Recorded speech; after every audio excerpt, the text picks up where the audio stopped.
Kindly শুরু করুন। আসসালামু আলাইকুম। বিসমিল্লাহির রহমানির রহিম। বিএনআরসি কর্তৃক আয়োজিত ১৬তম টকশোতে সম্মানিত দর্শকবৃন্দ যারা দেশ বিদেশ থেকে আজ আমাদের সাথে যুক্ত হয়েছেন, তাদের সবাইকে আন্তরিক ধন্যবাদ ও শুভেচ্ছা জানাচ্ছি।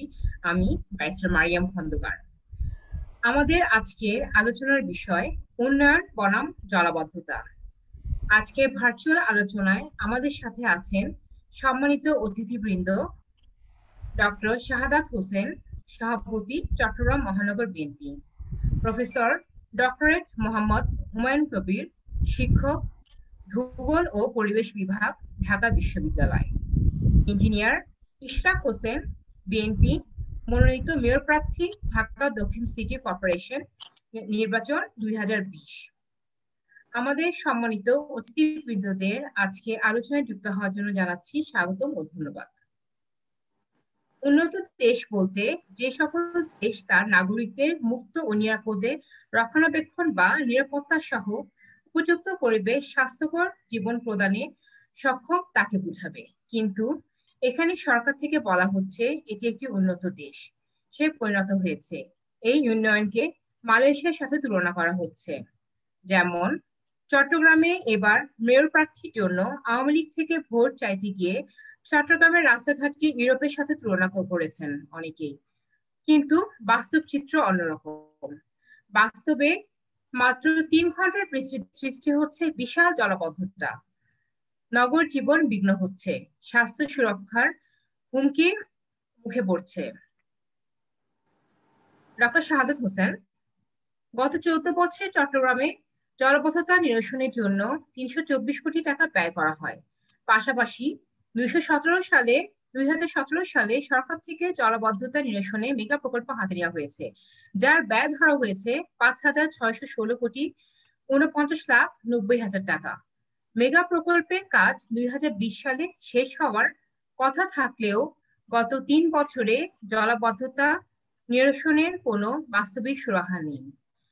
চট্টগ্রামে জলাবদ্ধতা এত গুরুত্বপূর্ণ একটি বিষয় যে নির্বাচন ইশতেহারেও তার উল্লেখ ছিল, কিন্তু আসলে সেখানে কি ঘটতে যাচ্ছে, কেন চট্টগ্রামবাসী এখনো এই দুর্ভোগের শিকার হচ্ছে বলে আপনি মনে করেন? যে ধন্যবাদ আপনাকে। আজকের এই চমৎকার একটি ভাইটাল একটা বিষয়কে আপনি সামনে নিয়ে এসেছেন। আপনাদের যে ফোকাল পয়েন্ট আয়োজিত আজকের ভার্চুয়াল আলোচনা সভায় যারা উপস্থিত রয়েছেন, বিশেষ করে আমার অত্যন্ত স্নেহের ইঞ্জিনিয়ার ইশরাক হোসেন, যিনি ইতিমধ্যে নিউ জেনারেশনের মধ্যে তার একটা বিশাল তার সে হৃদয় স্থান করে নিয়েছে। এবং আরেকজন আলোচক যিনি আছেন, যিনি হুমায়ুন কবির সাহেব, বিশিষ্ট শিক্ষক, ঢাকা ইউনিভার্সিটির, এবং উনি অবশ্যই এই বিষয়ে যথেষ্ট অভিজ্ঞ। এবং আজকের আলোচক, উপস্থাপক এবং যারা শুনছেন দেশ বিদেশে যারা আজকের অনুষ্ঠানটি, সবাইকে আমি চট্টগ্রাম বিএনপির পক্ষ থেকে ধন্যবাদ জানাচ্ছি, শুভেচ্ছা জানাচ্ছি। বিশেষ করে আমাদের দেশ নেত্রী বেগম খালেদা জিয়া, যিনি আজকে অসুস্থ অবস্থায় আছেন, যাকে বিদেশ যাওয়ার জন্য সরকার কোনো রকমেই সুযোগ দিচ্ছেন না উচ্চ চিকিৎসার জন্য। ওনার প্রতি সারা বিশ্বের সবাইকে দোয়া করার জন্য, সুস্থতার জন্য আমরা কাই মনোবাক্যে প্রার্থনা করছি। পাশাপাশি আমাদের দেশ নায়ক জনাব তারেক রহমান, যিনি বিদেশ থেকে দলকে সাংগঠনিকভাবে শক্তিশালী করছেন, ওনার জন্য সবাইকে দোয়া করার জন্য আমি সবাইকে জানাচ্ছি। এবং পাশাপাশি আজকে যারা শুনছেন সবাইকে শুভেচ্ছা জানিয়ে আমি আমার বক্তব্য শুরু করছি। চট্টগ্রাম, আপনারা জানেন যে ভৌগোলিক কারণে চট্টগ্রাম ইনফ্যাক্ট একটা ধরেন একটা বিশাল একটা গুরুত্বপূর্ণ স্থান চট্টগ্রাম। বিশেষ করে আপনি যদি মনে করেন চট্টগ্রাম বন্দর শহর, পোর্ট সিটি, সেটা একটা আছে। আবার চট্টগ্রামকে ঘিরেই কিন্তু সমস্ত পর্যটন। আজকে আমরা যদি বাংলাদেশের জিডিপির যে 3টি সেক্টর, যেগুলো আমাদের শহীদ রাষ্ট্রপতি জিয়াউর রহমান ওনার 4 থেকে 5 বছরের শাসন আমলে যেটার ভিত রচনা করে গিয়েছিলেন, আপনার পর্যটন শিল্প ওই সেক্টরের মধ্যে আসেনি, বাট যে তিনটি শিল্প এখনো জিডিপিতে মুখ্য ভূমিকা রাখছে, একটি হচ্ছে কৃষি, আরেকটি হচ্ছে শ্রম জনশক্তি, এবং আরেকটি হচ্ছে গার্মেন্টস শিল্প। এই 4 নম্বর সেক্টর যেটিকে নিয়ে আমরা চট্টগ্রামকে নিয়ে চিন্তা করি সবসময়, সেটা হচ্ছে পর্যটন শিল্প। কাজে এই পর্যটন শিল্পকে ঘিরে এই চট্টগ্রামকে যখন আমরা বিভিন্নভাবে চিন্তা করছিলাম, ঠিক সে সময় জলাবদ্ধতার এই অভিশাপ থেকে কিন্তু চট্টগ্রামবাসী মুক্তি পাচ্ছে না। বিশেষ করে মেগা প্রজেক্টের নামে যেভাবে মেগা দুর্নীতি চলছে, সেটা ইনফ্যাক্ট চট্টগ্রামের এই জলাবদ্ধতার যে প্রজেক্টগুলো আছে সেগুলো দেখলে আমরা বুঝতে পারি সহজেই। আপনি বলেছেন আপনার যে 2017 সালে 5,616 কোটি টাকার একটি প্রজেক্ট তারা জলাবদ্ধতার জন্য নিয়েছিল। ইনফ্যাক্ট সেটা আমরা দেখেছি প্রায় 9,000 কোটি টাকা। সেটা ছিল জলাবদ্ধতার জন্য ছিল 6,000 কোটি টাকা, আর 3,000 কোটি টাকা তারা বরাদ্দ করে রেখেছিল ওই যে বেড়িবাঁধ নির্মাণের জন্য। এবং এই যে মেগা প্রজেক্টের নামে যে মেগা দুর্নীতি, এই 9,000 কোটি টাকা আলটিমেটলি গিয়ে আরো 2,000 কোটি টাকা সেখানে বৃদ্ধি পেয়ে প্রায় 11,000 কোটি টাকা হয়েছে। বাট আমরা 2017 সালে জুলাই অগাস্ট থেকে যে প্রোগ্রামটি শুরু হয়েছে জলাবদ্ধতা নিরসনের 3 বছরের মেয়াদের, 2020 সালের জুলাই অগাস্টে শেষ হওয়ার কথা ছিল, কিন্তু আমরা সেটা এখনো পর্যন্ত কোনো ধরনের তাদের কাছ থেকে সে ধরনের কোনো কিছু আমরা দেখতে পাইনি। এবং দেখতে পাইনি বলেই ইতিমধ্যে আমরা বিভিন্ন প্রোগ্রাম করেছি, বক্তব্য রেখেছি, এবং তার প্রেক্ষিতেই তারা বলেছে যে তাদের মধ্যে কোনো সমন্বয় নেই। অর্থাৎ চট্টগ্রামের যে সিটি কর্পোরেশন এবং চট্টগ্রাম যে উন্নয়ন কর্তৃপক্ষ সিডিএ, তার মধ্যে কোনো সমন্বয় তাদের মধ্যে নেই। সমন্বয় না থাকার কারণে আজকে চট্টগ্রামবাসী এই সমস্যার মধ্যে পড়ছে। কারণ আমরা যখন সিটি কর্পোরেশনকে জিজ্ঞেস করি, তখন তারা সেটা সিডিএ এর দিকে অঙ্গুলি দেখায় যে সিডিএ এই কাজগুলো করছে, এই বিগ প্রজেক্টগুলো, বিশেষ করে জলাবদ্ধতা নিরসনের জন্য এবং বেড়িবাঁধ নির্মাণের জন্য। এবং আলটিমেটলি যে জিনিসটা আমরা 1995 সালে, আপনারা জানেন, যখন আমাদের প্রথম দেশনেত্রী বেগম খালেদা জিয়ার নেতৃত্বে যখন বিএনপি প্রথমে ক্ষমতায় আসলো, তখন কিন্তু আমরা একটা ড্রেনেজ মাস্টার প্ল্যান আমরা করে দিয়ে গিয়েছিলাম, যেটা পরবর্তীতে 96 এর পরে আওয়ামী লীগ সরকার আসার পর সেটা কমপ্লিটলি তারা অ্যাভয়েড করে গেছে। সেখানে কিন্তু স্পষ্ট একটা ধারণা আমরা দিয়েছিলাম। এই ধারণাটি হচ্ছে কি, চট্টগ্রামের যে সেবা প্রদানকারী সংস্থাগুলো রয়েছে, বিশেষ করে আপনি জানেন যে এই জলাবদ্ধতা নিরসনের জন্য সিটি কর্পোরেশনের পাশাপাশি চট্টগ্রাম উন্নয়ন কর্তৃপক্ষ আছে, ওয়াসা আছে, পানি উন্নয়ন বোর্ড আছে, তারপর ট্রাফিক বিভাগ সেখানে রয়েছে, এবং বিশেষ করে 3টি মন্ত্রণালয়, একটা হচ্ছে পানি সম্পদ মন্ত্রণালয়, একটি হচ্ছে এলজিআরডি মিনিস্ট্রি, এবং আরেকটি হচ্ছে পরিকল্পনা মন্ত্রণালয়। এগুলোর কিন্তু সমন্বয়ের মাধ্যমে কিন্তু এই কাজগুলো করতে হয়। কিন্তু আমরা দেখতে পেয়েছি কি, একদম সমন্বয়হীনতার যে জিনিসটা সেটা ফুটে উঠেছে চট্টগ্রামে।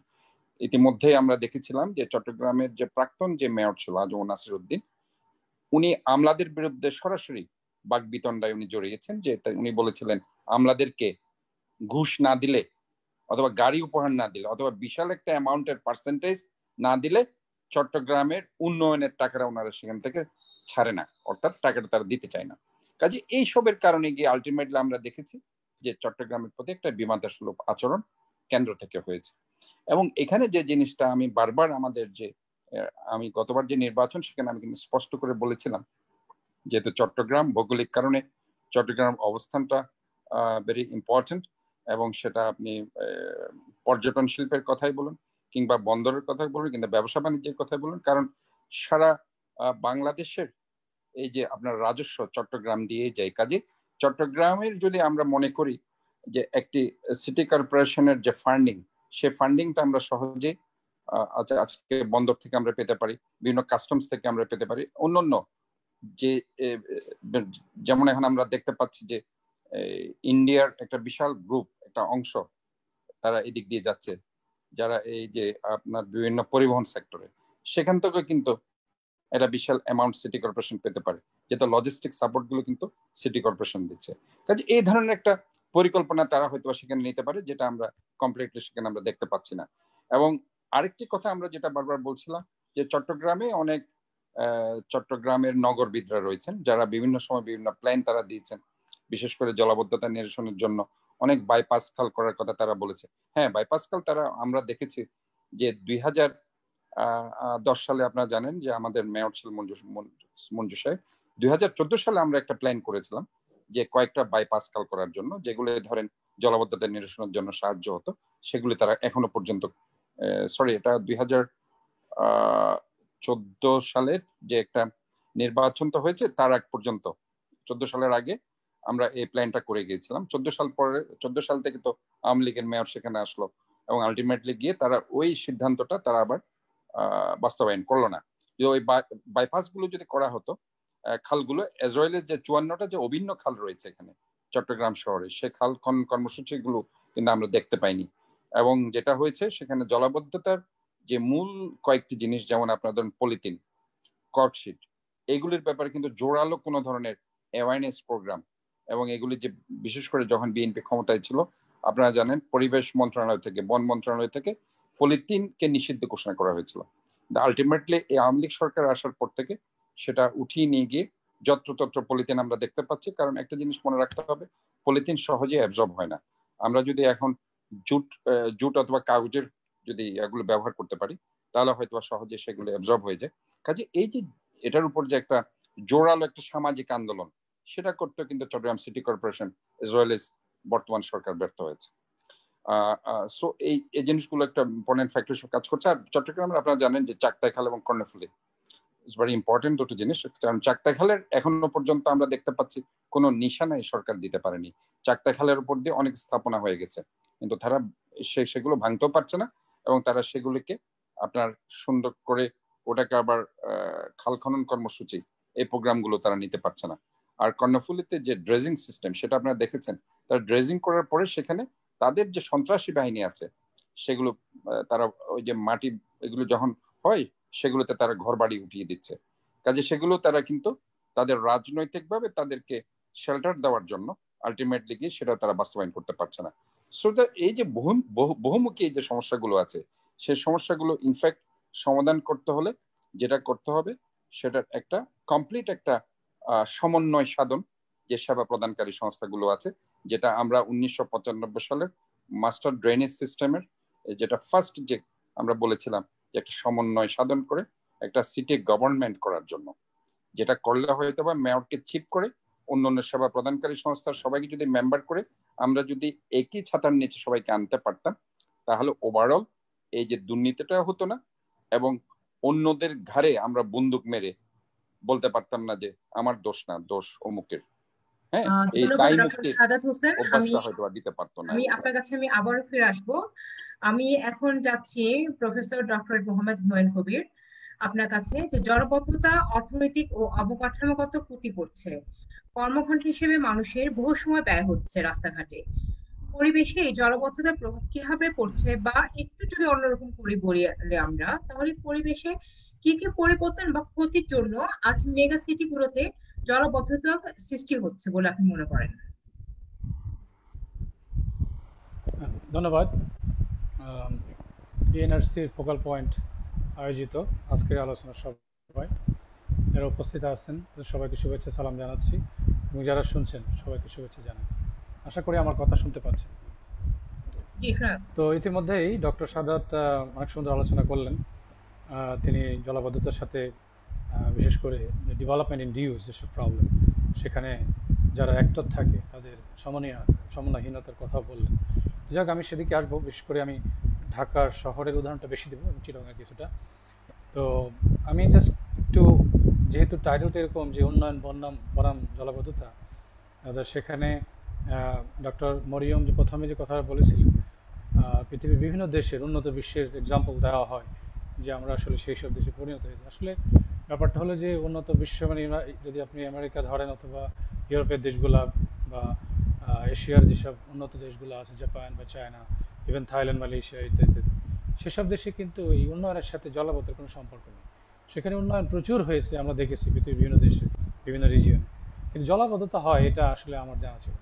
কিন্তু আমাদের দেশে এখানে এই জন্য টাইটেলটা এরকম হলে ভালো হইতো যে উন্নয়ন বনাম জলাবদ্ধতা প্রেক্ষিত বাংলাদেশ। এটা খুব টিপিক্যালি এইটা খুব কনটেক্সচুয়াল, হ্যাঁ, যে আমাদের এখানে।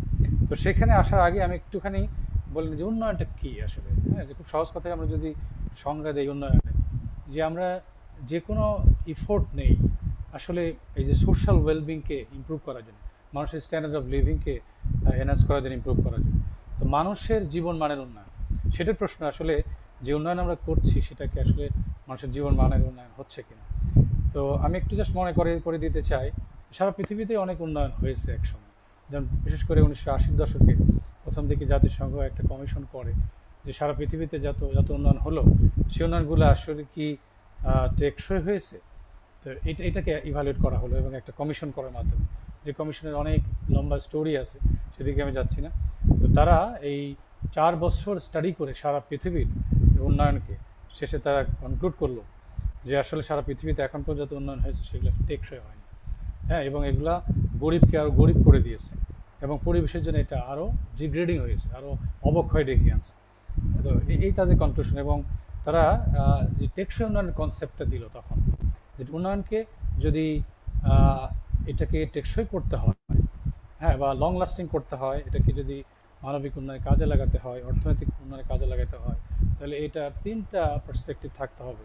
একটা হলো সামাজিক উন্নয়ন, এটা এনশিওর করতে হবে, এটা অর্থনৈতিক প্রবৃদ্ধি অ্যাক্সেলারেট করবে, এবং অ্যাট সেম টাইম যে পরিবেশ সংরক্ষণ হতে হবে।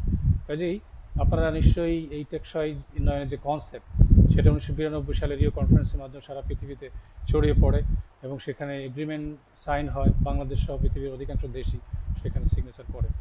তো যাই হোক, এর পরবর্তীকালে আমরা এখন এই মিলেনিয়াম ডেভেলপমেন্ট গোলের কথা শুনেছি, আমরা এখন শুনছি যে সাস্টেনেবল ডেভেলপমেন্ট গোলস, যেটা বাংলাদেশ সহ পৃথিবীর অধিকাংশ দেশই 2030 সালের মধ্যে এই যে গোলগুলা পূরণে কাজ করছে। তো 2030 সাল আর খুব বেশি দিন নয়, আর মাত্র 9 বছর আছে।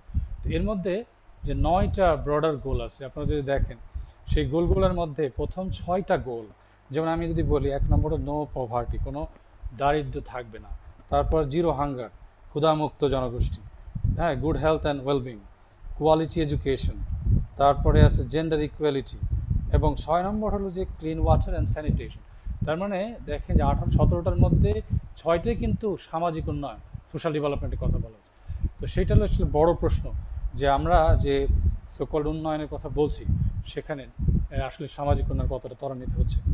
তো আমি এখন জলাবদ্ধতার কথা যদি আসি, 2টা বড় শহর, হ্যাঁ, এই ডক্টর সাধু সুন্দর বলেছেন যে বাংলাদেশের বিশেষ করে এই ঢাকা এবং চট্টগ্রাম মহানগরী, এই 2টার মহানগরী আসলে এই জলাবদ্ধতার শিকার। যদিও চট্টগ্রাম মহানগরীর জিওগ্রাফিক্যাল কনটেক্সট ডিফারেন্ট, সেটা একটা অত্যন্ত সুন্দর ভৌগোলিক একটা কনটেক্সটে লোকেটেড, সেখানে পাহাড় আছে, প্লেনল্যান্ড এবং সাগর আছে। ওখানকার ন্যাচারাল ড্রেনেজ সিস্টেম যদি থাকতো তাহলে কিন্তু খুব সুন্দরভাবে এই যে স্টর্ম ওয়াটার বা রেইন ওয়াটার যেটাই বলি সেটা ম্যানেজ করা সম্ভব হতো। আনফর্চুনেটলি উনি বলেছেন যে কিভাবে সেটা ধ্বংস করা হয়েছে ন্যাচারাল ড্রেনেজটাকে। এখন ঢাকার কথা যদি আসি, ঢাকার জলাবদ্ধতার বলার আগে ঢাকার একটু জিওগ্রাফিক্যাল কনটেক্সট যদি সংক্ষেপে বলি, সেগুলো ঢাকা আমরা জানি যে এটা যদি মেগা সিটি ধরেন, জয়দেবপুর বা নারায়ণগঞ্জ সহ ধরেন 1500 স্কোয়ার কিলোমিটার। হ্যাঁ, এবং এখানে ধরেন প্রায় 2 কোটির বেশি লোক বসবাস করছে, এবং এখানে জনঘনত্ব 45,000-এরও বেশি পার স্কোয়ার কিলোমিটার। এবং এখানে বিশ্বাস সাহেব উপস্থিত আছেন, পুরনো ঢাকার কিছু কিছু ওয়ার্ডে জনঘনত্ব কিন্তু 2 লাখেরও বেশি, লালবাগ সূত্রপুর এগুলোতে। এটা খুবই মানে extremely rare in the world. সারা পৃথিবীতে আপনি যদি ইউরোপের দেশগুলো দেখেন, অনেক দেশে আছে যে 500 জনও নাই শহরে, হ্যাঁ, জনঘনত্ব। সেখানে আমাদের ঢাকার শহরের অবস্থা এরকম। তো এই শহরটা আবার যদি আরো জিওগ্রাফিক্যাল কনটেক্সট দেখি, যে এর এর যে সি লেভেল থেকে এর উচ্চতা এলিভেশন মাত্র 14 মিটার। হ্যাঁ, জাস্ট এটা কতটুকু এটা বোঝানোর জন্য আমাদের উত্তরবঙ্গের যেসব জেলাগুলো আছে, ধরেন নীলফামারী, ঠাকুরগাঁও, সেটা প্রায় 70-80 মিটার উঁচু মিড সি লেভেল থেকে। কারণ সেটা কিন্তু প্লেন ল্যান্ড, কিন্তু ঢাকা এতটাই লো লাইং ফ্ল্যাট প্লেন। এবং এখানে আমরা প্রতি বছর ঢাকা কিন্তু সেকেন্ড হাইয়েস্ট, অথবা বলা যায় satisfactory rainfall receiving area, 2000 millimetre rainfall আমরা রিসিভ করি। চিটাগাং কিন্তু 3000 মিলিমিটার। তার মানে এখানে বুঝতেই পারছেন যে গত 1.5 মাসে যে বৃষ্টি হয়েছে সেটা দেখে বুঝতে পারেন যে কি পরিমাণ বৃষ্টি এখানে রিসিভ করে। তো এরকম একটা লো লাইং কনটেক্সট, এবং ঢাকা শহরের ক্ষেত্রে যে জনসংখ্যার কথা বললাম, এবং এখানে যত বিল্ডিং আছে দালান কোঠা, এটার 70%-এরও বেশি কিন্তু এই জলাভূমি ভরাট করে করা হয়েছে, হ্যাঁ, এই যে ল্যান্ড ফিলিং এর মাধ্যমে। এবং আমরা এই আরো যদি কনটেক্সট বলি, যে গত ধরেন 60 থেকে, আমাদেরকে নিজেরও কিছু স্টাডি আছে আমার, তো সেখানে আমরা দেখেছি যে এখন ওয়াটার বডি বা লো লাইং ল্যান্ড এবং এবং এবং ওয়েটল্যান্ড এগুলো মিলে হয়তো 15%-এর মতো হবে, যেটা ধরেন 60 সালের দিকে আমরা স্ট্যাটিস্টিক্স দেখি এটা 50-60% ছিল। তো এখন বিল্ট আপ এরিয়া হচ্ছে, প্রচুর ঘরবাড়ি বিল্ডিং অবকাঠামো হচ্ছে, কিন্তু সেগুলা সবই এই জলাভূমি দখল করে, অথবা নদীগুলোর কাহিনী আমরা জানি সবই। কিছুদিন পর পর দেখি যে প্রভাবশালী যারা এই নদী গ্র্যাব করে ফেলে, এনক্রোচ করে ফেলে, সেগুলাকে এখানে ইলিগাল এনক্রোচমেন্ট আমরা আই মিন কি বলে যে ভেঙে ফেলতে দেখি, এবং সেখানে সব যারা প্রভাবশালী লোকজন সেগুলো দখল করে বসে আছে। তো এটা একদিনে নয়, এটা বিভিন্নভাবে বিভিন্ন সময়ে ঘটনাটা ঘটেছে। তো এখন এই হলো আমাদের ঢাকা শহরের কনটেক্সট। আমাদেরকে মনে রাখতে হবে যেরকম একটা লো লাইন এবং একটা এই শহরের যে 2 কোটির বেশি লোকের কথা বললাম, তার মধ্যে কিন্তু একটা significant part of the population, 40% of people কিন্তু বাস করে এই বস্তিতে। সেটাও মাথায় রাখতে হবে। তার মানে অনেক উন্নয়ন আমরা চোখে দেখছি ঠিকই, এটা এখানে মেট্রো রেল হচ্ছে বলেন, রাস্তা হচ্ছে বা অবকাঠামো হচ্ছে, শিল্পায়ন হচ্ছে, কিন্তু আবার একটা সিগনিফিক্যান্ট পার্ট যে লোকজন তারা কিন্তু বস্তিতে বসবাস করছে। এবং এবং এই আরেকটা কথা বলি এখানে, যে একটু আগে বলছিলাম যে উন্নয়নের সাথে যে সম্পর্কযুক্ত যে সামাজিক উন্নয়ন, অর্থাৎ মানুষের উন্নয়ন। তার মানে একটা সমাজের বা একটা শহরের যদি লোকজনের অবস্থা, সামাজিক অবস্থান, তাদের হাউজিং কন্ডিশন, তাদের লাইভলিহুড, তাদের বিভিন্ন ধরনের আরও ক্যারেক্টারিস্টিক্স আছে, সেগুলো দেখে আমরা বুঝতে পারি এসব উন্নয়নের কী অবস্থা। তো যাই হোক, আর আর আরও যদি বলতে হয় যে এই এই ডেভেলপমেন্টের সাথে, এই ডেভেলপমেন্টগুলো যেটা হয়েছে, আমি বললাম যে একটু ওয়েটল্যান্ড ভরাট করে, এবং আমরা দেখেছি এর মধ্যে যে একসময় শুধু ওয়েটল্যান্ডগুলো ভরাট করা হয়েছে, এখন আবার সেটাকে রিস্টোর করা হচ্ছে, তাই না? এখন যারা এই আমাদের ঢাকা শহরের ক্ষেত্রে যে ন্যাশনাল ড্রেনেজ যেটা ছিল, সেটা কিন্তু আমরা আগে ধ্বংস করেছি। কারণ ঢাকা শহর একটা, যেটা বললাম যে লো লাইং ফ্লাড প্লেন, এবং এখানে প্রচুর ওয়েটল্যান্ড ছিল, এখানে প্রচুর পুকুর ছিল, এখানে ঝিল আমরা জানি, ঝিল বিল, এবং ঢাকার আশপাশে বেশ কয়েকটা নদী আছে, এদিকে বুড়িগঙ্গা, তুরাগ, বাল, শীতলক্ষা, টঙ্গী খাল, এবং বুড়িগঙ্গা, এবং ঢাকা শহরের ভিতরেও আমরা দেখেছি মতি ঝিল, নামটা ঝিল, হাতি ঝিল, তাই না? তারপরে গুলশান বাড়িধারা লেক, ধানমন্ডি লেক সহ প্রচুর পুকুর এবং এখানে ছিল। তো সেগুলো কিন্তু সব এনক্রোচ করে অথবা সেগুলো ল্যান্ড ফিলিং করে সেখানে বিল্ডিং বানানো হয়েছে। তো এই অবকাঠামোর ফলে এখনও কিন্তু কিছু কিছু লো লাইন ওয়েটল্যান্ড আছে, আপনারা দেখবেন কালশির দিকে, সেখানে রাতারাতি সেগুলো দখল হয়ে যাচ্ছে।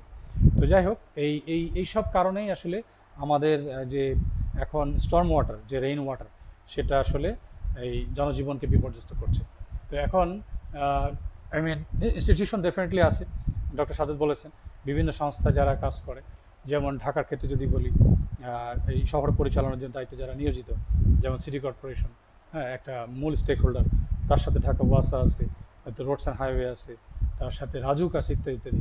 তো এইসব ইনস্টিটিউশনগুলোকে আমরা দেখি এখানে মানে সমন্বয়হীনতা, চরম একটা অবস্থা দেখি, সমন্বয়হীনতা সেখানে আছে। এবং যেহেতু তারা তাদের দায়বদ্ধতাটা জনগণের প্রতি তেমন একটা নেই। এখন এখন আমি একটা স্টাডি করেছি আমরা জাপানের একটা ফান্ডিংয়ে 2-1 বছর আগে।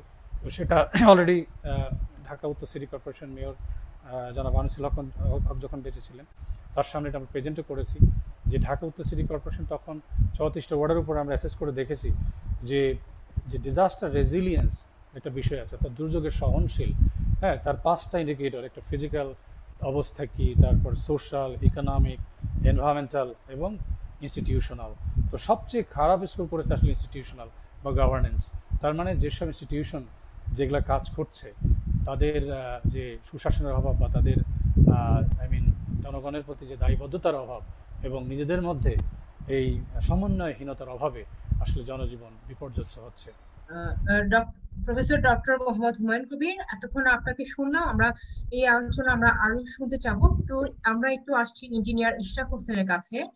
আপনার কাছে জানতে চাবো যে ঢাকা ঐতিহাসিকভাবে কিন্তু কখনোই জলবদ্ধ শহর ছিল না, কিন্তু আস্তে আস্তে এই শহরে জলবদ্ধতা বিশাল রূপ নিয়েছে।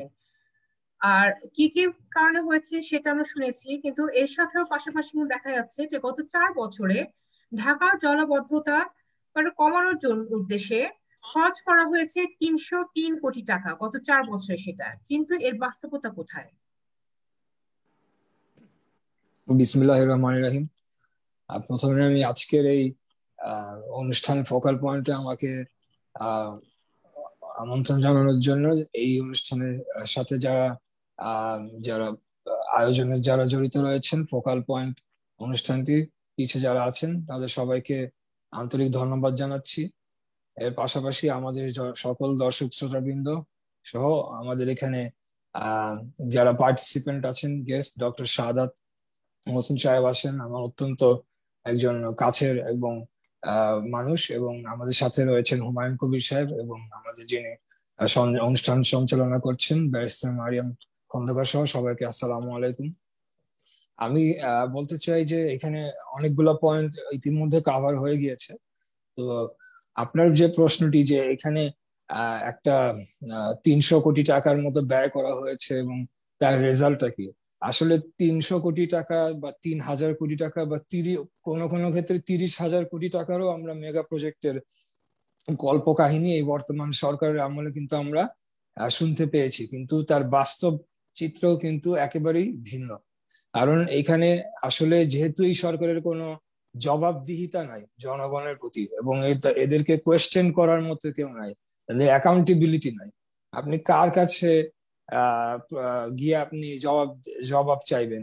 এই যে তা বিভিন্ন মেগা প্রজেক্টের নামে যে লুটপাট চলছে, আমাদের একটা বড় উদাহরণ যেটি সারা জীবন বাংলাদেশের ইতিহাসে থাকবে, সেটি হচ্ছে পদ্মা সেতুর উদাহরণটি, যেটি শুরুতে 8,000 কোটি টাকা একটা প্রজেক্ট ছিল, এখন সেটি বেড়ে গিয়ে প্রায় 46,000 কোটি টাকা বলা হচ্ছে, এবং আলটিমেটলি গিয়ে 60,000 কোটি টাকা পর্যন্ত দাঁড়াতে পারে।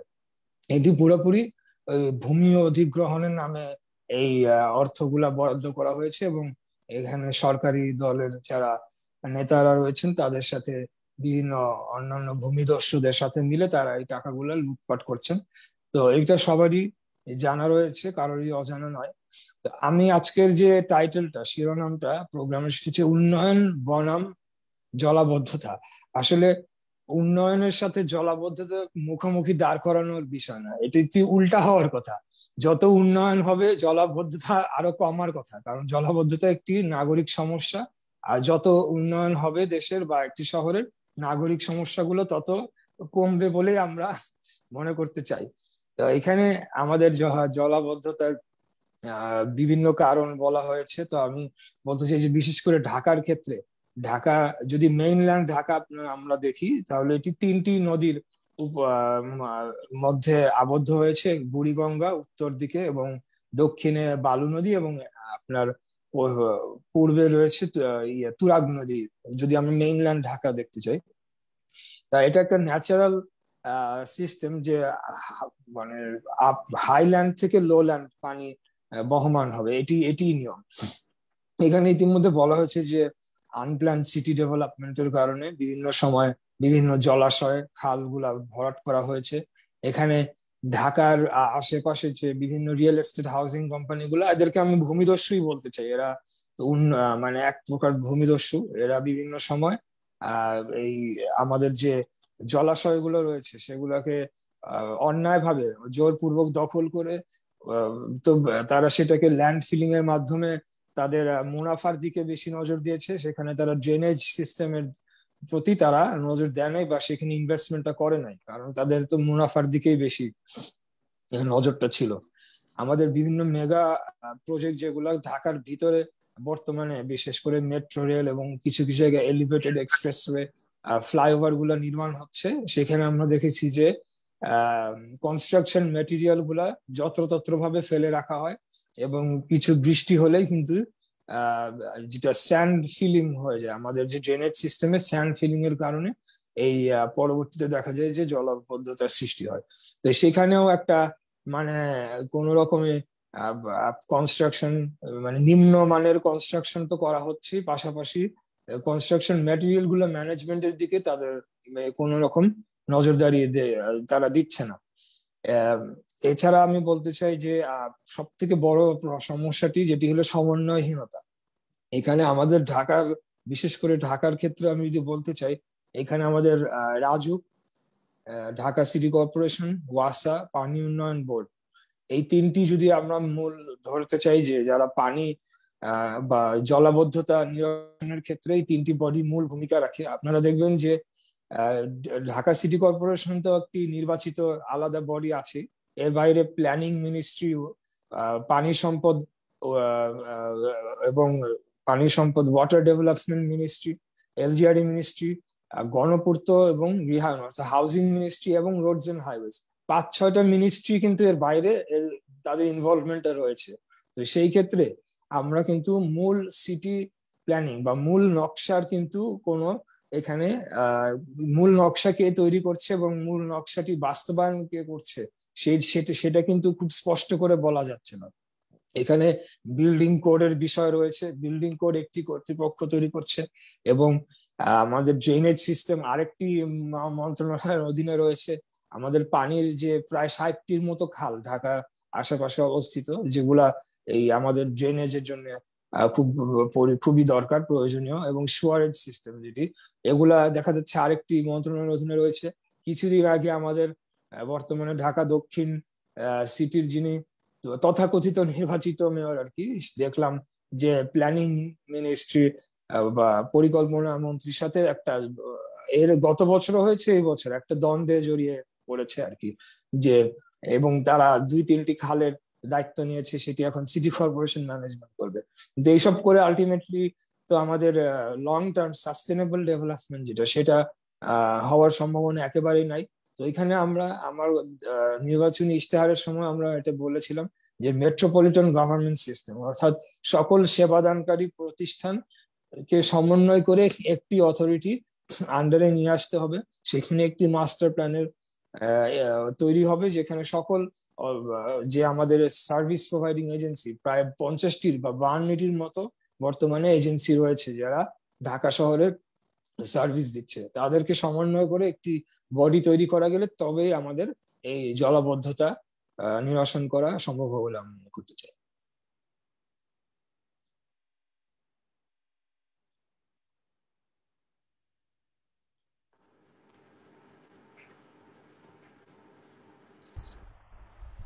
আপনার আনমিউট করতে হবে। Thank you. এখন ধন্যবাদ ইঞ্জিনিয়ার ইশরাক হোসেন। আমি এখন আবার যেতে যাচ্ছি ডক্টর সাদাত হোসেন কাছে। আপনার কাছে যাত্রা আপনি বলছিলেন যে বিভিন্ন প্রতিষ্ঠানের সমন্বয়ের অভাব, আর সেই সাথে আছে তার উপর দুর্নীতি। এখন আপনি যদি গণতান্ত্রিক ভাবে, যেটা হতে দেওয়া হয় নাই, গণতান্ত্রিক ভাবে যদি মেয়র নির্বাচিত হতেন বা ভবিষ্যতে হন, তাহলে আপনি কিভাবে এই সমস্যাগুলো আপনি সমাধান করতে যাবেন? ধন্যবাদ আপনাকে। আমরা ইতিমধ্যে দুজন বক্তার বক্তব্য শুনলাম, খুব চমৎকারভাবে তারা বক্তব্য উপস্থাপন করেছেন। আপনি যে প্রশ্নের অবতারণা করেছেন, ইনফ্যাক্ট এখানে বাংলাদেশে এখন যে অবস্থা হয়েছে, যেহেতু এখন ভোটার লাগছে না, জনগণের কাছে যাওয়া লাগছে না, কাজেই তারা যেহেতু প্রশাসন নির্ভর হয়ে গেছে, আমলা নির্ভর হয়ে গেছে, কাজে জনগণের কথা তারা চিন্তা করছে না। আজকে আমরা ইনফ্যাক্ট বাংলাদেশ জাতীয়তাবাদী দলের পক্ষ থেকে যখনই আমরা ক্ষমতায় ছিলাম, আপনারা দেখেছেন যে জলাবদ্ধতা জয়েলেজ এলজিআরডি মিনিস্ট্রিতে হাইজিনিক সিস্টেমগুলোকে ডেভেলপ করার জন্য আমরা বরাবরই চেষ্টা করে গেছি। এবং আমিও নিজে 2010 সালে যদিও আমার নির্বাচন করার কথা ছিল, 14 সালেও আমি করতে পারিনি, আলটিমেটলি লাস্টে এসে করলাম। তো এই যে একটা পরিকল্পনা আমার অনেক আগে থেকে সেটা ছিল, বিশেষ করে আমার বাড়ি কিন্তু চাকদাখালের খুব কাছেই, কাজে চাকদাখালটা আমরা ছোট কাল থেকে দেখেছি। তখন কিন্তু কোনো ধরনের এই যে চাকদাখালের একটা নিশানা ছিল, চাকদাখালের উপর কোনো ধরনের ঘরবাড়ি উঠে নেই, এবং সেখানের সবসময় খনন কর্মসূচিগুলোও ছিল, যার কারণে কিন্তু জলাবদ্ধতা কম হতো। এই যে আপনার যে উন্নয়নের কথা বলছেন, উন্নয়ন ঠিক আছে, কিন্তু উন্নয়ন তো আপনার একটা পরিকল্পনা থাকতে হবে। আপনি যে আজকে বড় বড় ফ্লাইওভার গুলো করলেন, এই যে ফ্লাইওভার গুলো করার পরে এই যে জলজট যে সৃষ্টি হয়েছে, যানজট যে সৃষ্টি হয়েছে এবং জলাবদ্ধতা যে সৃষ্টি হয়েছে, সেটার জন্য আপনার কি পরিকল্পনা ছিল?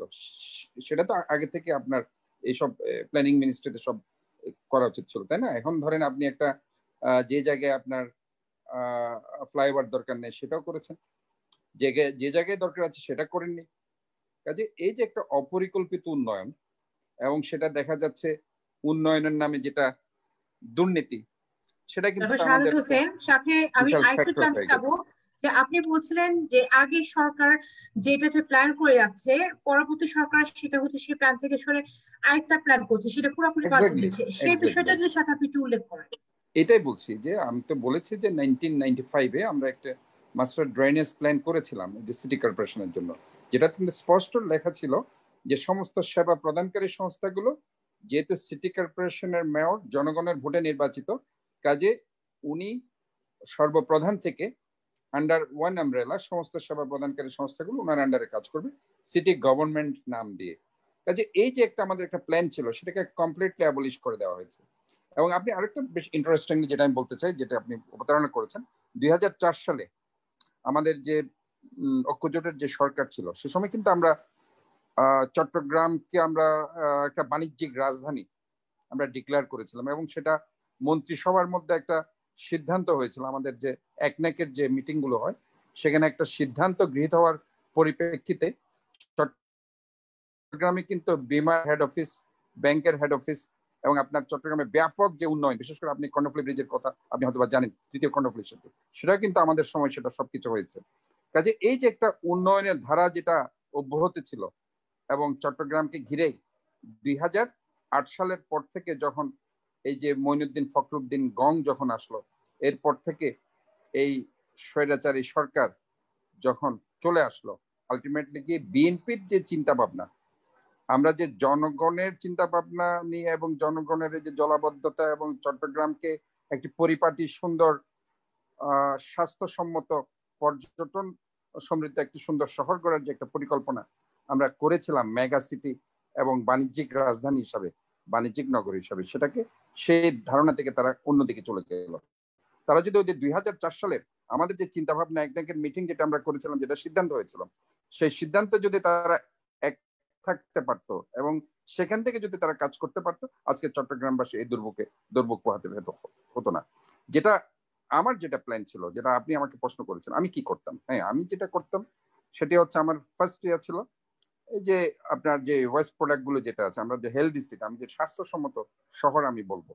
আজকে ধরেন এখানে যত ময়লা ফেলছে, ময়লাগুলো আপনার এয়ারবর্ন ডিজিজ গুলো হচ্ছে, এই যে আপনার ধরেন ফ্লাইজ যাচ্ছে, সেগুলো আপনার ডায়রিয়া, ডিসেন্ট্রি, ইনফেকশাস ডিজিজ বিবিধ হচ্ছে। কাজে এটার কারণে গিয়ে আমার যদি সেকেন্ডারি ইফেক্ট গুলো আমি যদি দেখেন এটা একটা হেলথের উপর বিশাল অ্যাডভার্স রিঅ্যাকশন পড়ছে। একটা মানুষ তার বাচ্চাকে নিয়ে আবার হসপিটালে যাচ্ছে, সেখানে তার আবার বিশাল একটা এক্সপেন্ডিচার তৈরি হচ্ছে, হয়তো বা কোনো ক্লিনিকে গেলে আরো বেশি হচ্ছে। কাজে এই জিনিসগুলো কিন্তু আমরা চিন্তা করি না। কাজে আমরা যদি এটাকে করতে পারতাম কি, ওয়েস্ট প্রোডাক্ট ম্যানেজমেন্টের গুলো আমরা পেরিশেবল যে ওয়েস্ট প্রোডাক্ট গুলো আছে, যেগুলো যে গন্ধ বের হয়, যেগুলো অক্সিডাইজড হচ্ছে, সেগুলো ধরেন আমরা এই যে ভাত, আমরা যেগুলো খাদ্য খাচ্ছি কার্বোহাইড্রেট এজ ওয়েল এজ যেগুলো ধরেন পেরিশেবল, সেগুলো থেকে ফল স্পেন গুলো হচ্ছে, সেগুলো আমরা করতে পারি কি ধরেন এই যে রিসাইক্লিং প্রসেসে আমরা এই ওয়েস্ট প্রোডাক্ট গুলোকে আমরা সয়েল প্রোডাক্ট মানে জৈব সার উৎপাদন করতে পারি। কাজে এই জৈব সার আমরা যদি সিটি কর্পোরেশনের মাধ্যমে আমরা যদি বিক্রি করতে পারি, তাহলে এটা আমাদের একটা মানে ইনকাম জেনারেটিং একটা সোর্স তৈরি হচ্ছে সিটি কর্পোরেশন। এবং নন পেরিশেবল যে ওয়েস্ট প্রোডাক্ট গুলো আছে, যেগুলো ধরেন আপনার প্লাস্টিক মেটেরিয়াল, তারপর অন্যান্য যে মেটেরিয়াল গুলো যেগুলো অ্যাবজর্ব হচ্ছে না, সেগুলো আমরা সহজে সেখান থেকে জ্বালানি তৈরি করতে পারি। এই ধরনের কিছু প্ল্যান আমাদের ছিল। আর পাশাপাশি আপনার এই যে আমি খালের কথা বললাম না, ওই যে খালগুলো যে নিয়মিত খনন কর্মসূচি, তারপরে যে আমাদের যখন 2010 সালে মঞ্জুর সাহেব মেয়র ছিলেন, তখন আমরা মিলেই তখন কিছু বাইপাস খাল আমরা চিন্তা ভাবনা করেছিলাম, এবং সেগুলো প্রথমে চট্টগ্রামের, আপনি হয়তো শুনেছেন বদ্দারহাট একটি জায়গা আছে, সেই বদ্দারহাট থেকে আমরা ওই বাইপাস খালটি সেখানে কয়েকটি এলাকা ঘিরে কর্ণফুলী নদীতে পড়বে এই ধরনের একটা আমরা করেছিলাম। মহেশখাল একটা নাম করা খাল আছে, সেখানে একটা বাইপাস খাল আমরা করেছি। মুরাদপুরে একটা মির্জা খাল আছে, সেখানে আমরা একটা বাইপাস খাল করার চিন্তা ভাবনা করেছিলাম। যেসব এলাকায় সবচেয়ে বেশি জলাবদ্ধতা হয় সেই সব এলাকায় ঘিরে কিন্তু আমরা এগুলি করেছিলাম। আলটিমেটলি গিয়ে সেগুলো কিন্তু তারা কিছুই করতে পারেনি। এবং এই যে আমি আপনাকে যেটা বললাম অপরিকল্পিত উন্নয়ন, এই যে আপনার যে ফ্লাইওভার গুলো হয়েছে, ফ্লাইওভার গুলো কোথায় হয়েছে দেখেন, ওই যে বদ্দারহাটকে ঘিরে কিন্তু ফ্লাইওভার গুলো হয়েছে, সেদিকে কিন্তু কোনো প্রয়োজন ছিল না। সেগুলো হওয়ার কারণে গিয়ে জলাবদ্ধতা আরো বেশি বৃদ্ধি পেয়েছে। এবং আরেকটা যেটা আপনি দেখেন যে নিচের যেটা আগে ধরেন আপনি দেখবেন যে বিভিন্নভাবে এই যে সন্ত্রাসীরা, যারা আওয়ামী যারা সন্ত্রাসী আছে, রাজনৈতিক যারা সন্ত্রাসী আছে, তারা করেছে কি ঘর বাড়ি বিভিন্ন খালের পাশে দখল করে নেওয়ার কারণে সেখানে কিন্তু সহজে জলাবদ্ধতার সৃষ্টি হয়েছে। কাজে এবং আমাদের এই যে চট্টগ্রাম সবাই জানেন যে একটা পাহাড় সমৃদ্ধ, একটা পাহাড়, সাগর, সমুদ্র সবকিছু। এই যে পাহাড় ধসের কথা আপনারা দেখেছেন, পাহাড়ে কিন্তু প্রচুর রাজনৈতিক ভাবে তারা কিন্তু সেখানে শেল্টার নিচ্ছে। ওখানে যে সন্ত্রাসীরা আছে, ইভেন ওয়ার্ড কমিশনাররাও সেখানে, আমরা দেখেছি আমি ওয়ার্ড কমিশনাররা প্রচুর পরিমাণে বস্তিবাসীকে সেখানে বিক্রি করছে পাহাড়ের জায়গা, যার কারণে গিয়ে সেখানে বিভিন্ন সময় পাহাড় ধস হচ্ছে এবং স্যান্ড ফিলিং হচ্ছে। কাজে এগুলো কিন্তু অবশ্যই এটা বিগ ফ্যাক্টর। এবং আরেকটি জিনিস আমার প্ল্যান ছিল, যেটা হচ্ছে জোয়ারের পানি। জোয়ারের পানি কিন্তু ইম্পর্টেন্ট ফ্যাক্টর, সেই জন্য সেটা আমরা যেটা চিন্তা ভাবনা ছিল যে ওইখানে ধরেন খালের মুখে কিছু বাদ দেওয়ার কথা ছিল, আর একটা সুইচ গেট নির্মাণের কথা ছিল। এই যে সুইচ গেট নির্মাণের জন্য এটা পানি সম্পদ, যেটা আমি বলেছিলাম যে শুধুমাত্র চট্টগ্রামের সেবা প্রদানকারী সংস্থা শুধু নয়, এই যে বিভিন্ন মন্ত্রণালয়কে এইসব প্রকল্পের আওতায় আনতে হবে। বিশেষ করে পানি সম্পদ, LGRD, roads and highways, railways, আপনার ধরেন পরিকল্পনা মন্ত্রণালয়, পূর্ত মন্ত্রণালয়, এই যে মন্ত্রণালয়গুলো যদি আমরা সহজে যদি তাদের সাথে কোঅর্ডিনেশন আনতে পারতাম, তাহলে কিন্তু আমরা সহজে এই প্রবলেমগুলো সলভ করতে পারতাম। এবং আজকে যে জিনিসটা আমি বারবার বলতে চাচ্ছি জলাবদ্ধতার জন্য, সেটি হচ্ছে এটা অবশ্যই বাংলাদেশ জাতীয়তাবাদী দল সবসময় 95 সালে তাদের একটা রোডম্যাপ ছিল জলাবদ্ধতার জন্য, এবং 2000 সাল যখন আমরা ক্ষমতায় এসেছি, 2004 সালে চট্টগ্রামের একটা মেগা শহর, একটা বাণিজ্যিক রাজধানী হিসাবে গড়ে জলাবদ্ধতা মুক্ত একটি সুন্দর স্বাস্থ্যসম্মত পর্যটন শিল্প সমৃদ্ধ একটি শহর গড়ার যে পরিকল্পনা করেছিল, পরবর্তীতে এই যারা ভোটারবিহীন নির্বাচন জোর জবরদস্তি করে যারা আজকে ক্ষমতায় এসেছে, তারা আজকে এটাকে এমন একটি শহরে পরিণত করেছে, মানুষ আজকে পানির মধ্যে বসবাস করছে। ধন্যবাদ ডক্টর শাহাদাত হোসেন। আমি এখন প্রফেসর ডক্টরেট মোহাম্মদ হুমায়ুন কবির আপনার কাছে আসবো। আপনার আলোচনাটা আমরা শুনতে চাবো, যেটা আপনি আলোচনা করছেন। সাথে আপনার কাছে এটাও জানতে চাইবো যে বিএনপি সরকারের সময় কিন্তু প্লাস্টিকের ব্যাগ ব্যবহার করা বন্ধ করে দিয়েছিল এবং আরো এরকম কিছু পরিবেশ বান্ধব উদ্যোগ নেওয়া হয়েছিল, কিন্তু তার পরবর্তীকালে সেটা বন্ধ হয়ে যায়। সেই উদ্যোগগুলো কতটুকু কার্যকর ছিল এবং এটা এখন জলাবদ্ধতা নিরসনের জন্য কতটুকু সেটা সাহায্য করত? ধন্যবাদ আপনাকে। তো বিষয়টা হলো যে এই যে বন্ধ করে দেওয়া, পলিথিন বন্ধ, এটা একটা উদ্যোগ, খুবই ভালো উদ্যোগ। বিকজ আমাদের বিগত দিনে আমরা দেখেছি যে পলিথিন এমনভাবে ব্যবহার হতো যে এটা যেখানে সেখানে বিশেষ করে ড্রেনেজ সিস্টেমকে ডিস্টার্ব করতো। এবং একটা পর্যায়ে দেখা গেল যে যারা দায়িত্বশীল এজেন্সি তারা এই ম্যানেজমেন্টে ব্যর্থ হচ্ছে, যার ফলে কিন্তু সে সময় বন্ধ করা হয়েছিল। আমার মতে বন্ধ না করে, বিকজ আপনি ফার্স্ট ওয়ার্ল্ডে দেখবেন সব দেশেই কিন্তু পলিথিন ব্যবহার হয়, জনগণ ব্যবহার করে, কিন্তু ম্যানেজমেন্ট খুব ভালো থাকে। বিশেষ করে যারা মানুষ ব্যবহার করে তারা এটাকে খুব সুন্দর করে রিসাইকেল বিন অথবা যেখানে ডাস্টবিন আছে সেখানে ফেলে, এবং বিশেষ করে যারা কালেক্ট করে সিটি কর্পোরেশন বা যারা এটা দায়িত্বে নিয়োজিত, তারা খুব সুন্দর করে ম্যানেজ করে। এবং যার ফলে কোথাও রাস্তাঘাট বলেন, ইউরোপ, আমেরিকা, জাপান, আপনি যেখানে যান, ইভেন থাইল্যান্ডে আমি ছিলাম আজ থেকে ধরেন 15-16 বছরে পড়াশোনা করেছি ওখানে, সে সময় থাইল্যান্ডের মধ্যে দেশে কোথাও আমি পলিথিন পড়ে থাকতে দেখিনি। আর ইউরোপে ছিলাম পরে, এগুলো তো আরো উন্নত বিশ্ব। তো আমার মতে সমাধানটাও কিন্তু আমাদের আছে, যারা ম্যানেজমেন্টের দায়িত্বে, তাদের কিন্তু এটা দেখতে হবে। তো যাই হোক, বিশেষ করে আমি মনে করি যে এই জলাবদ্ধতার সমাধানের জন্য যেসব এজেন্সি, বিশেষ করে ওয়াসা অথবা আপনারা বললেন যে রাজুক অথবা city corporation, roads and highway ইত্যাদি, যারা যেসব কনসার্ন এজেন্সিজ আছে, যারা শহর পরিচালনার সাথে সম্পৃক্ত, আপনারা যথার্থই বলেছেন আগের বক্তারা যে একটা সুন্দর সমন্বয়ের মাধ্যমে এই ড্রেনেজ সিস্টেমটাকে মেনটেন করতে হবে। এটা হলো একটা, যে ড্রেনেজ সিস্টেম রেগুলারলি মেনটেন করা, এটাকে মনিটর করা, এবং এটাকে যেন স্টর্ম ওয়াটার ঠিকমতো পাস করতে পারে সেটার ব্যবস্থা রাখা।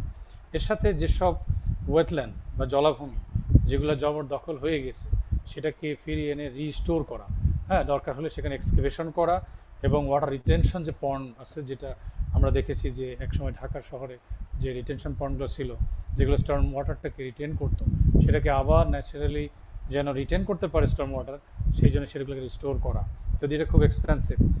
আর এর সাথে আরেকটা বিষয় বলতে চাই, সেটা হলো যে আরবানাইজেশন তো বলাই হয়েছে, ডেভেলপমেন্ট খুব প্ল্যান হতে হবে, বিশেষ করে লো লাইন যে কোনো জায়গায় যত এই অবকাঠামো নির্মাণ, এগুলা তো ডেফিনেটলি বন্ধ করতে হবে। আর একটি স্থায়ী সমাধানের কথা বলতে চাই, সেটা হলো যে সারা পৃথিবীর উন্নত বিশ্বতে আসছে, সব দেশে বিশেষ করে টোকিও আপনি শহরের কথা বলেন বা মালয়েশিয়া কুয়ালালামপুর শহরের কথা বলেন, সেখানে কিন্তু বড় ধরনের টানেল নির্মাণ করা হয়েছে, হ্যাঁ, দীর্ঘমেয়াদী এই এই বৃষ্টির পানি জনিত যে জলাবদ্ধতা দূর করার জন্য। কাজেই আমাদেরকেও সেই একটা দীর্ঘমেয়াদী পরিকল্পনার দিকে যেতে হবে, কারণ এই টানেল করার মাধ্যমেই কিন্তু আমরা স্টর্ম ওয়াটার কালেক্ট করে সেটাকে বড় নদীতে, আশপাশে যে নদীগুলো আছে সেখানে আমরা ছেড়ে দিতে পারি।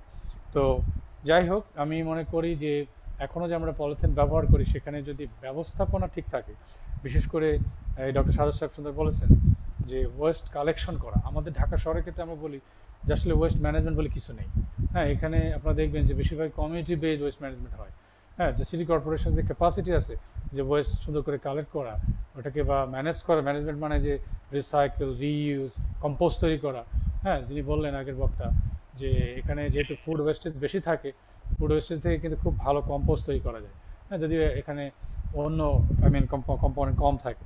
তো সেই বিষয়গুলো কিন্তু খুব প্রয়োজন, হ্যাঁ, আমাদের যে সিটি অথরিটি, বিশেষ করে সেবাদান যেসব সংগঠন প্রতিষ্ঠান আছে, বিশেষ করে সিটি কর্পোরেশন, তাদের যে সক্ষমতা বৃদ্ধি করা, হ্যাঁ, সেখানে দুর্নীতি এবং তাদের যে জবাবদিহিতা, সবচেয়ে বড় কথা যে জবাবদিহিতা। হ্যাঁ, ইশাক সাহেব একটা কথা বলেছেন খুব গুরুত্বপূর্ণ, যে আমরা অনেক অবকাঠামো নির্মাণ করি কিন্তু যত্রতত্র এই মেটেরিয়াল ফেলে রাখি, কনস্ট্রাকশন মেটেরিয়াল, এবং আমরা দেখি যে আমরা উন্নত বিশ্বের অনেক দেশ উদাহরণ আমি দিতে পারি যে বড় বড় কনস্ট্রাকশন হচ্ছে, সেখানে বিল্ডিং হচ্ছে, ইভেন আন্ডারগ্রাউন্ড ট্রেন এগুলো মেনটেন হচ্ছে সারা বছর, কিন্তু জনগণের জনজীবনকে চলাচলে কখনো বাধা মানে বিঘ্ন সৃষ্টি করে না। সেখানে আপনি খুব সুন্দর করে যেতে পারবেন, সাধারণ জীবনকে কখনো ডিস্টার্ব করে না। তো আমাদের এখানে যে জিনিসটা দেখি, কোনো একটা প্রজেক্ট শুরু হলে বিশেষ করে বড় শহরে, তার যে সীমাহীন সমস্যা, এটা ভোগ করে কিন্তু নগরবাসী, এবং জনগণ যে তারা যে কি পারসিভ করে, এই সমস্যা কিভাবে ভোগ করে, কিভাবে তার সাথে টিকে থাকে, এই বিষয়ে যেসব কনসার্ন এজেন্সিজ আছে তাদের কিন্তু বিন্দু মাত্র আগ্রহ নেই, তাদের কোনো ইচ্ছাও নেই। তো এটা আমাকে খুব কষ্ট দেয়। বিশেষ করে আমি যদি ছোট্ট উদাহরণ দিই, যে শাহবাগ থেকে ঢাকা ইউনিভার্সিটির টিএসসি চত্বর, এখানে দেখবেন যে কয়েক বছর ধরে এই কি বলে মেট্রো রেলের কাজ চলছে, এবং দুই পাশে খুব ন্যারো একটা রাস্তা, এবং সেখানে অসংখ্য গর্ত। সেই গর্তগুলোকে আপনি যদি গাড়ি বা রিক্সা চালিয়ে আসেন, সেখানে ভীষণ দুর্ভোগ পোহাতে হয়। তো এই ছোট ছোট বিষয়, হ্যাঁ, এই বিষয়গুলো আসলে আমি মনে করি চরম জবাবদিহিতার অভাবের কারণে, জনগণের প্রতি, হ্যাঁ, এই দায়িত্বহীনতার কারণে, অ্যাকাউন্টেবিলিটির কারণেই আজকে আমরা সেগুলো সাফার করছি। তো যেভাবেই হোক, শহরে সমস্যা তো প্রচুর আছে আমি বলেছি, কিন্তু সেখানে যে যারা বিভিন্ন এজেন্সিস যারা দায়িত্বে আছেন, তারা যদি এই জনগণের কাছে ঠিকমতো জবাবদিহি করতেন বা জবাব দিতে থাকতো, এবং তাদের দায়িত্বের প্রতি যদি তারা সুবিচার করতেন, তাহলে জনগণ কিন্তু এই সুফল পেতে পারত। Thank you. ধন্যবাদ। আমি এখন ইঞ্জিনিয়ার ইশরাক হোসেনের কাছে যাব। বৃষ্টির পানি সরানোর দায়িত্ব ওয়াসার, খালের দায়িত্ব ঢাকা সিটি কর্পোরেশনের, এরকম আরো কিছু আপনি সংশ্লিষ্ট কর্তৃপক্ষের কথা বললেন, যাদের আলাদা আলাদা দায়িত্ব তারা বহন করে। সেই সাথে দেখা যাচ্ছে আরো এদিকে 6টি পাম্প যেটা রয়েছে পানি নিষ্কাশনের জন্য, সেখানে 3টি হচ্ছে বিকল। এই বিষয়গুলোকে আপনি কিভাবে দেখেন? এটা কি শুধু সমন্বয়ের অভাব, নাকি এটার সাথে দায়িত্বহীনতাও আছে?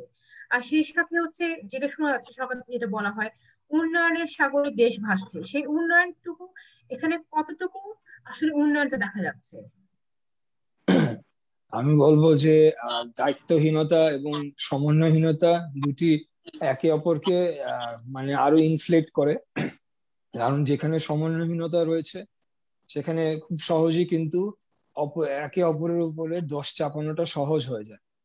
অর্থাৎ আমি এখানে যদি কয়েকটি বডি থাকে, যেটা আর কি আমরা রিসেন্ট সময়গুলোতে দেখেছি যে সিটি কর্পোরেশন পানি উন্নয়ন বোর্ডকে দোষারোপ করছে, এবং পানি উন্নয়ন বোর্ড বলছে যে সিটি কর্পোরেশনের ব্যর্থতা, তারা খালগুলো মেনটেন করতে পারে নাই।